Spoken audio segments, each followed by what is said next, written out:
Intervention de Géré pour la Team Crazy en direct du RSCG. Tu vas voir un grand tuto fonctionnement du cycle d'un moteur thermique ultra simple. Ici, réservoir. Ici, bougie. Et là, échappement. J'ai tout compris.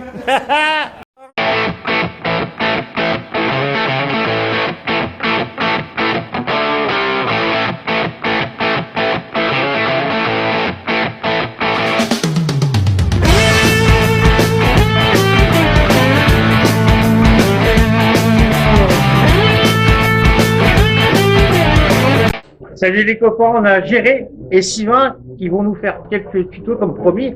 On avait dit qu'on vous expliquerait un petit peu alors vraiment le très basique du thermique avec aujourd'hui découverte d'un moteur de A à Z avec les différentes pièces, les différentes fonctions. Alors déjà première question, un vrai bon moteur, on va dire milieu de gamme, à quel prix on peut le toucher? Alors il y a à peu près tous les prix, un bon moteur, tu peux démarrer à 150, 200 euros. 150, 200 euros, 200, ok. Il y a des choses à savoir avant de démarrer le thermique, le cylindré, je sais pas, les tours. Il y a plusieurs cylindrés, il y a du 3 cm3, du 3,5 cm3, Ouais. du 2,5 cm3. Pour le 1/8, c'est du 3,5. 1,10, 1,8, ouais, 3,5. D'accord. Quelles sont les marques les plus représentées? Moi je dirais il y a Pico qui est déjà pas mal. Ouais, Le Varossi aussi, qui était bien. Ouais. Putain, après non, là, tu nous prends au dépourvu quand même. Mais c'est justement, moi je te prends un petit peu dépourvu. Après au niveau de l'essence, maintenant cette année, on a changé le dosage en essence. On est passé en 25 uniquement réservé à la 25 compétition. uniquement réservé, voilà. Et après, nous on roule au 16%. Donc, on part d'une personne comme moi qui n'y connaît rien du tout sur le moteur. On va passer sur la GoPro. On va partir de. C'est chaud pour passer sur la GoPro. On part de gauche à droite. Donc, il y a le lanceur. Ta gauche Le ou lanceur. notre gauche? Votre gauche. Le lanceur est là, ce qu'on appelle la tirette. Pour démarrer le moteur, c'est souvent présent sur les moteurs RTR, donc prêt à rouler. Et sinon, après, sur les autres moteurs, on enlève, on met un cache. Là, 2 secondes. Donc, on va partir donc de la tirette et on va expliquer un petit peu les différents éléments et leurs fonctions. Alors, qui commence? Alors, ce que disait Sylvain tout à l'heure, avant que ton matériel nous lâche, c'était que soit tu as de la tirette, soit tu as un cache, et du coup, tu démarres avec un banc sur le volant moteur, mais on verra tout à l'heure. Ok, allez, on continue. Donc, après, la culasse. Alors, juste au cas où, le principe de la tirette, c'est qu'on commence comme ça, il faut tirer comme un bœuf jusqu'à temps que ça démarre. Géré est particulièrement dissipé aujourd'hui. Et on ne tire pas plus de 20 cm, donc un demi-coude, quoi. Voilà. Ensuite, on a la culasse. Donc la culasse qui sert en gros à refroidir le moteur. Voilà. Ensuite, Un moteur quand même, en sachant qu'un moteur en marche normale, c'est entre 110 et 130 degrés quand même. 130 degrés, ok. Ce qu'il y a à dire sur la culasse aussi, c'est qu'il héberge l'insert de la bougie. Donc la culasse en fait vient encapsuler l'insert de la bougie. Alors, ça sert à quoi la bougie? La bougie, c'est comme on disait tout à l'heure, c'est ce qui fait l'étincelle et qui va enflammer le carburant qui va arriver du carburant. Comme un moteur de D'accord. voiture. Et donc, il y a des soupapes, il y a des pistons, il y a des... Une chambre de combustion qui est faite par la plaque sous la culasse, entre le corps et la culasse, il y a une plaque où se visse la bougie.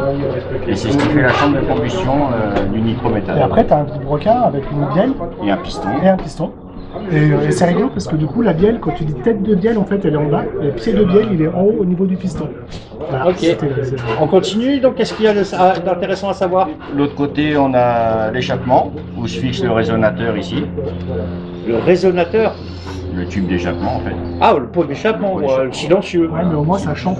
C'est le résonateur, ça fait. Non, parce que sur les voitures courantes, nos voitures, on appelle ça Ouais, mais sur les deux temps, généralement. Mais tu peux donc faire- là, c'est résonateur. Voilà. Ici Ok. on a le filtre à air Filtre à air. avec le carburateur ici. C'est là où se passe le mélange air-essence, du coup. C'est pour ça que tu as plein de vis de réglage sur le. Alors, sur le on y carburant. reviendra sur un tuto spécial pour les réglages. Donc là, on est juste pour la découverte du moteur. Ça tombe bien parce qu'on n'y connaît rien du tout. Alors vous allez voir. On a les infos avec le coach.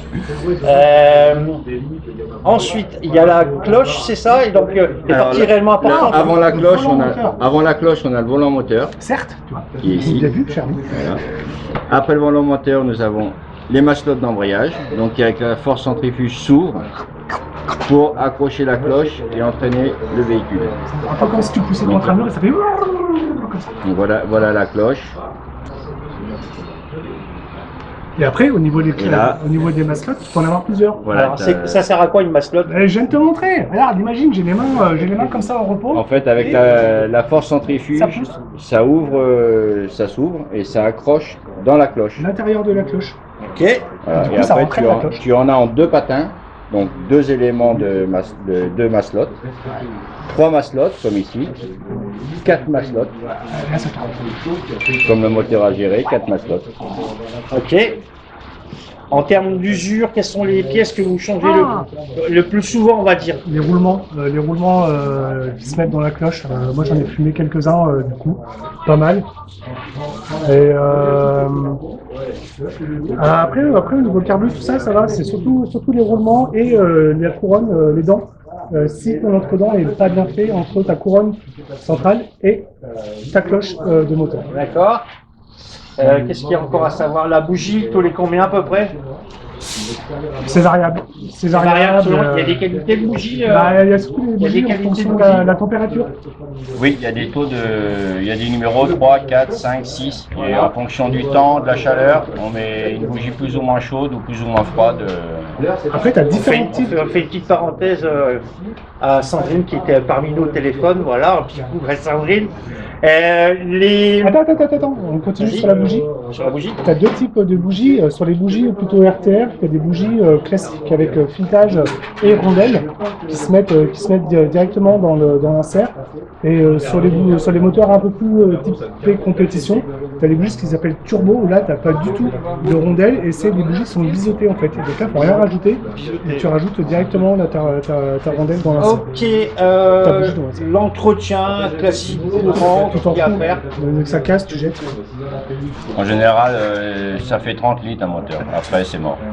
Ouais, moi j'en ai Voilà. cramé un avec un peu C'est Ça ça, dépend, on après. dit qu'un moteur est usé à partir de 15 litres, il commence à peut-être un petit peu fatigué, ouais.